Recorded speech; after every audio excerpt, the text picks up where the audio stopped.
4, 6, 8,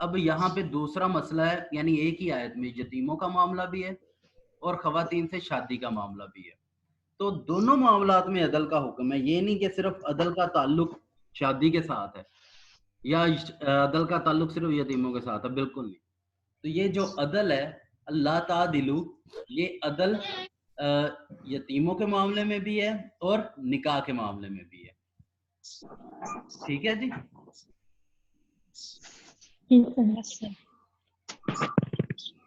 اچھا جی،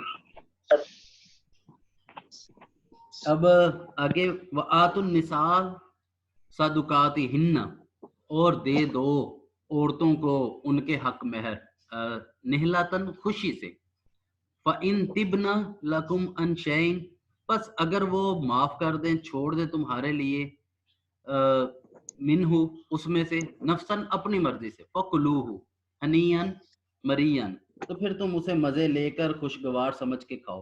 یعنی یہ ہوتا یہ تھا کہ جو عورتوں کے ساتھ شادی ہوتی ہے، شادی میں عورتوں کا ایک حق بہر ہے، تو اس حق مہر کو لوگ کیا کرتے تھے، طے کر لیتے تھے، بعد میں ادا نہیں کرتے تھے۔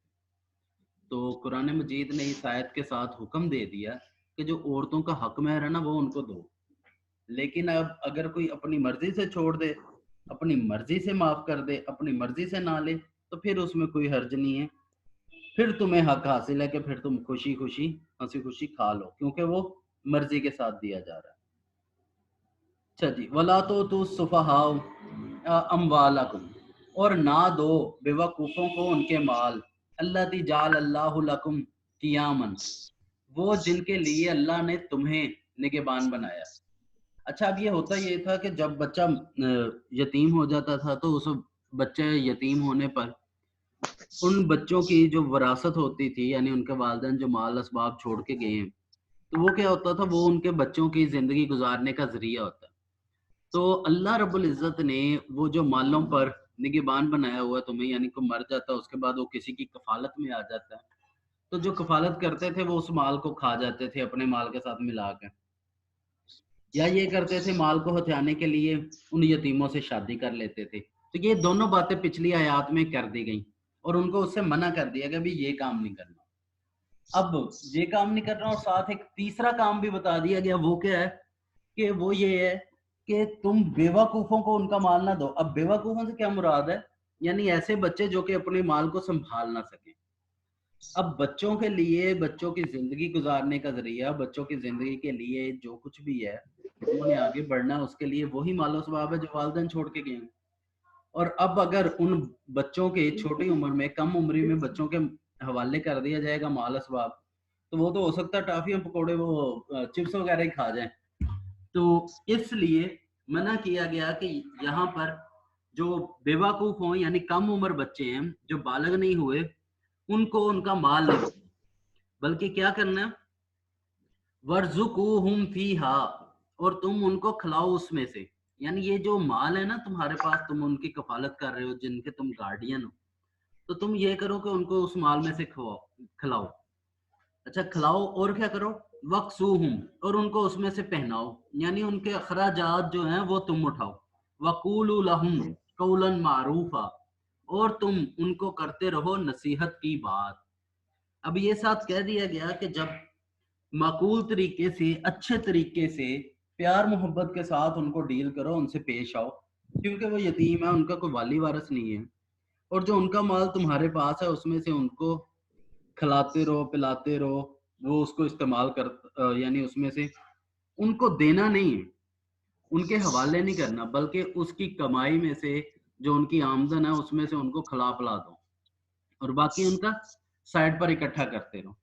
جب اکٹھا کر لو گے کیا کرو گے، وَابْتَلُوا الْيَتَامَى حَتَّى إِذَا بَلَغُوا النِّكَاحَ، اب کیا کرنا، وَابْتَلُوا الْيَتَامَى، اور یتیموں کو آزماتے رہو، دیکھتے رہو کہ یہ سمجھدار ہو گئے ہیں، ان کو سکھاتے رہو، پڑھاتے رہو، اور پڑھاتے رہو کب تک، حَتَّى إِذَا بَلَغُوا النِّكَاحَ، یہاں تک کہ وہ نکاح کی عمر کو پہنچ جائے، یعنی بالغ ہو جائیں، اور جب بالغ ہو جائیں تو پھر کیا ہوگا، فَإِنْ آنَسْتُم مِّنْهُمْ رُشْدًا، پس اگر تم ان میں دیکھو ہوشیاری، ہدایت، یعنی تمہیں یہ پتہ چلے کہ یہ بچے بالغ بھی ہو گئے ہیں اور اس قابل بھی ہو گئے ہیں کہ اپنا کام، اپنا کاروبار، اپنی چیزیں، اپنی زمین، اپنی جائیداد وغیرہ سنبھال لیں گے. تو جب سنبھال لیں گے تم دیکھو وہ اس قابل ہو گئے ہیں تو پھر کیا کرو؟ فَادْفَعُوا إِلَيْهِمْ أَمْوَالَهُمْ، پھر تم لوٹا دو ان کا مال ان کو. وَلَا تَأْكُلُوهَا، اور تم اس میں سے نہ کھاؤ اسرافاً، اندھا دھند یعنی فضول خرچی میں نہ کھاؤ. وَبِدَارًا، یا جلدی جلدی نہ کھاؤ. این یکبرو، اس لیے کہ وہ بڑے ہو جائیں گے. یعنی یہ بھی نہ کرو کہ جب مال تمہاری نگہداشت میں ہے، تم ان کی دیکھ بھال کر رہے ہو اور وہ مال تم سنبھال رہے ہو بچوں کا، تو یہ نہ کرنا کہ تم مال کو فٹافٹ کھانے لگ جاؤ، یا یہ سوچ کے زیادہ زیادہ ان کو کھلاؤ، مرغن غذائیں کھلاؤ، یہ سوچ کے کہ بھی چلو ان کے بڑے ہونے سے پہلے پہلے ان کا مال کھا پی کے مکا لیں، یا ان کے بڑے ہونے سے پہلے پہلے عیاشی کر لیں. تو یہ کام نہ کرو، بلکہ کیا کرو؟ اعتدال کے ساتھ، اچھے طریقے کے ساتھ کھاؤ. اچھا پھر آگے کیا ہے؟ وَمَنْ كَانَ غَنِيًّا فَلْيَسْتَعْفِفْ. اچھا اب اگر تم میں سے کوئی غنی ہے، غنی یعنی جس کے پاس اپنے مال اس قدر زیادہ کہ جو ضرورت مند نہ ہو، یعنی تم خود کماتے ہو تو کیا کرو؟ پھر تم اس میں سے نہ لو.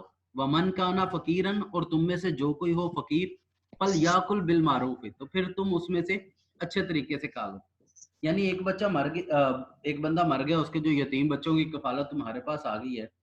اب ان بچوں کا باپ مال جو چھوڑ گیا ہے اس کو تم سنبھال رہے ہو. اب اس مال کو تم نے کیا کرنا ہے کہ بچوں کو پڑھاتے سکھاتے رہو، سمجھاتے رہو، ان کو ٹرین کرتے رہو یہاں تک کہ وہ بالغ ہو جائیں اور سیانے ہو جائیں، تو پھر ان کا مال ان کو لوٹا دو. اور جب تک بالغ نہیں ہوتے تب تک کیا کرنا کہ اس مال کو فضول خرچی کے ذریعے کھانا نہیں ہے، فٹافٹ مکانا نہیں ہے. اور اگر تم اس قابل ہو کہ تم افورڈ کرتے ہو، اپنے خرچے اخراجات خود اٹھاتے ہو، تو پھر تم یتیموں کے مال میں سے کچھ نہ لو. لیکن اگر تم فقیر ہو، اگر تمہارے پاس کچھ نہیں ہے، تو پھر کیا ہے؟ پھر تمہیں اجازت ہے کہ تم اچھے طریقے سے مال لے لو، یعنی اتنا کہ لے لو جتنا کہ مناسب ہے، جتنا کہ ضرورت ہے، جتنا کہ وہ کہہ لیں کہ ایک گارڈین ہونے کے ناطے تمہارے لیے جائز ہے. فَإِذَا دَفَعْتُمْ إِلَيْهِمْ سر أَمْوَالَهُمْ. جی بیٹے. سر اگر بچہ جو یتیم بچہ ہے وہ بڑا ہونے سے پہلے ہی وفات پا جائے اس کی، تو اس کے مال کا پھر کیا کیا جائے؟ اس کی وفات ہو جائے پھر؟ یعنی ایک ہی بچہ تھا اور وہ فوت ہو گیا، جی سر. اور پھر اگر کوئی نہ ہو تو پھر بیٹے وہ مال انہیں کا ہے جن کے پاس ہے. ٹھیک سر. یعنی شرعی اعتبار سے جو حصہ دار ہوتے ہیں نا، جن کو وراثت تقسیم ہوتی ہے، وہ مال ان کے پاس جی چلا سر. جائے گا، اور جو کوئی بھی وارث ہوگا پھر اس کے پاس وہ مال جائے گا. عموماً جو ورثہ ہوتے ہیں وہی گارڈین بنتے ہیں. ٹھیک ہے سر. جی. اچھا اب ساتھ آگے کہا جا رہا فَإِذَا دَفَعْتُمْ إِلَيْهِمْ أَمْوَالَهُمْ، پس جب تم ان کا مال ان کو لوٹاؤ تو کیا کرو؟ فَاشْهِدُوا عَلَيْهِمْ، تو پھر ان پر گواہ بنا لو. یعنی ان کا مال ان کو لوٹاتے ہوئے کوئی دو گواہ مقرر کر لو، تاکہ یہ نہ ہو کہ بعد میں وہ آگے کہیں جی کہ ہمیں حساب دو، اور آپ کہیں جی میں نے تو دے دیا، اور وہ کہیں جی ہمیں نہیں دیا.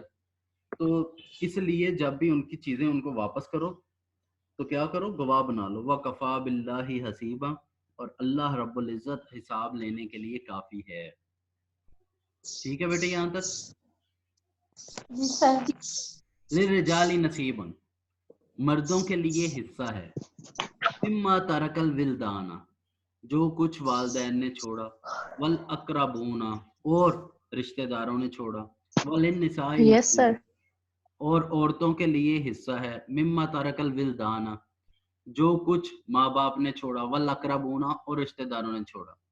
مما قل منہ، اس میں سے کسی کے لیے کم ہے. او کاسورا، یا زیادہ ہے. نصیبا مفروضا، اب یہ جو حصہ ہے مقرر کیا ہوا. اچھا اس آیہ مبارکہ میں اب وراثت کا حکم شروع ہو رہا ہے. یتیموں کے احکام ختم ہو گئے، اب وراثت کے احکام شروع ہوتے ہیں.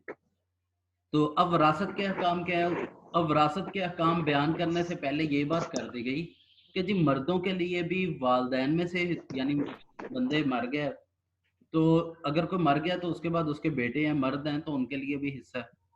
اگر بیٹیاں تو ان کے لیے یعنی مرد ہو یا عورت سب کے لیے حصہ ہے. اب وہ والدین کی طرف سے ہو یا رشتہ داروں کی طرف سے. اب وہ رشتہ ہے کیا، وہ حصہ ہے کیا، ان میں سے کسی کا کم ہے کسی کا زیادہ ہے. تو جو بھی ہے وہ اللہ کی طرف سے مقرر کیا ہوا ہے. پہلی بات یہ کر دی. اب آگے دوسری بات، وَإِذَا حَضَرَ الْقِسْمَةَ أُولُو الْقُرْبَى وَالْيَتَامَى، اور جب تقسیم کے وقت رشتہ دار آ جائیں یا یتیم آ جائیں، والمساکین یا مسکین آ جائیں، فَارْزُقُوهُم مِّنْهُ، تو پھر تم کیا کرو، تم ان کو تھوڑا سا کچھ نہ کچھ دے دو. وَقُولُوا لَهُمْ قَوْلًا مَّعْرُوفًا، اور ان سے کہو اچھی بات، یعنی مناسب طریقے سے پیش آؤ. اور اگر تم ان میں سے اس میں سے کچھ خیرات کر سکتے ہو تو ان کو بھی دے دو. وَلْيَخْشَ الَّذِينَ، اور لوگوں کو چاہیے کہ ڈریں، لَوْ تَرَكُوا مِنْ خَلْفِهِمْ ذُرِّيَّةً ضِعَافًا، کن کو چاہیے؟ ان لوگوں کو چاہیے کہ ڈریں جو اپنے بعد ایسے چھوٹے بچے چھوڑ جائیں جو کہ کمزور ہوں. خافوا علیہم، تو تمہیں چاہیے کہ ان پر ڈرو. فلیتقوا اللہ، اور اللہ سے ڈرو.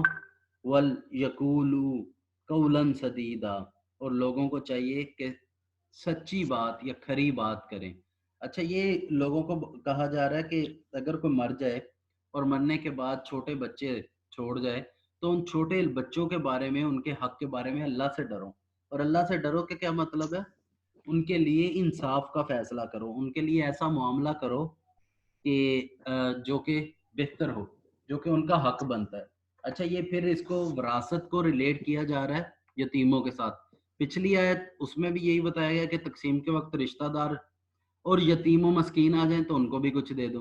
اب یہاں بھی یہ کہا گیا کہ جی ایسے بچے، اب اسی کی بات آگے کی جا رہی ہے. ان الذین یاکلون، بے شک وہ لوگ جو کھاتے ہیں، اموال الیتاما، یتیموں کا مال، ظلمن، ناجائز، یعنی حق کے خلاف. جو ظلمن، جو لفظ ظلم ہے، اس کا جو لٹرل میننگ ہے وہ ہے اپنی حد سے تجاوز کرنا، یعنی ایسی چیز جو کہ آپ کا حق نہیں ہے اور پھر آپ اسے استعمال کر رہے ہیں. تو وہ لوگ جو کہ یتیموں کا مال بغیر حق کے کھاتے ہیں، انما یاکلون فی بطونہم نارا، تو بے شک وہ اپنے پیٹوں کو آگ سے بھر رہے ہیں.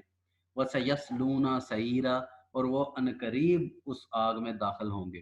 اچھا، اب پیچھے کہہ دیا گیا کہ چھوٹے بچے چھوڑ جائیں تو ان چھوٹے بچوں کے معاملے میں تقسیم سے یا ان کے معاملے میں اللہ سے ڈرو. اور ڈرو کیوں ڈرو؟ یہ نہ ہو کہ تم یتیموں کا مال کھا لو. بلکہ ساتھ ہی کہہ دیا گیا وہ لوگ جو کہ یتیموں کا مال بغیر حق کے کھاتے ہیں وہ کیا کرتے ہیں؟ وہ اپنے پیٹوں کو آگ سے بھرتے ہیں. کون سی آگ سے؟ جس آگ میں وہ عنقریب چلیں گے. ٹھیک ہو گیا؟ یس سر. سمجھ آ رہی ہے نا جی بیٹے؟ سر، جی سر ہاں آ جی گیا. اچھا، بتا دیا کرے، یہاں پہ نہیں پتہ چلتا کہ کیا ہو رہا کیا نہیں ہو رہا. شکلیں تو نظر نہیں آ رہی ہوتی، اندازہ نہیں ہو رہا ہوتا کہ سمجھ آ رہی ہے یا نہیں آ رہی. جی ٹھیک ہے. اچھا جی، یوسیکم اللہ، اللہ تعالیٰ تمہیں وصیت کرتا ہے، فی اولادکم، اپنی اولاد کے بارے میں، للذکر مثل حظ الانثیین، کہ ایک مرد کا حصہ برابر ہے دو عورتوں کے. فَإِن كُنَّ نِسَاءً، پس اگر ہوں عورتیں، فوق اثنتین، دو سے زیادہ، فَلَهُنَّ ثُلُثُ مَا تَرَكَ، تو پھر ان کے لیے تیسرا حصہ ہے جو کچھ چھوڑا. اچھا، اب یہ نا وراثت کے ورثاء کے حصے شروع ہو رہے ہیں. اس میں جو سب سے پہلی بات کی گئی، یہ بہتر ہے بیٹے آپ پینسل قلم لے کر نا نوٹ کر لیں. اگر نوٹ بک نہیں ہے تو بتا دیں، میں انتظار کر لیتا ہوں، آپ نوٹ بک لیں. یہ اہم سوال ہے، پڑھو بیٹے، اسے کروں کہ پینسل پنسل اٹھانی ہے؟ سر کر دیں. جی سر کروائیں. ٹھیک ہے. اچھا، سب سے پہلی بات کی گئی کہ جی اولاد میں سے جو ذکر ہے، مرد ہے، اس کے لیے دو لڑکیوں جتنا حصہ ہے، یعنی ایک بیٹے کو جتنا دو بیٹیوں کو ملے گا اتنا ایک بیٹے کو ملے گا. ایک بات ہوگی. دوسری بات، فَإِن كُنَّ نِسَاءً، اگر ہوں عورتیں، فوق اثنتین، دو سے زیادہ، یعنی اب بندہ ایک مر گیا، اس کی بیٹی ہیں، اور وہ کتنی ہیں؟ دو سے زیادہ ہیں. فَلَهُنَّ ثُلُثُ مَا تَرَكَ، تو پھر ان کے لیے کیا ہے؟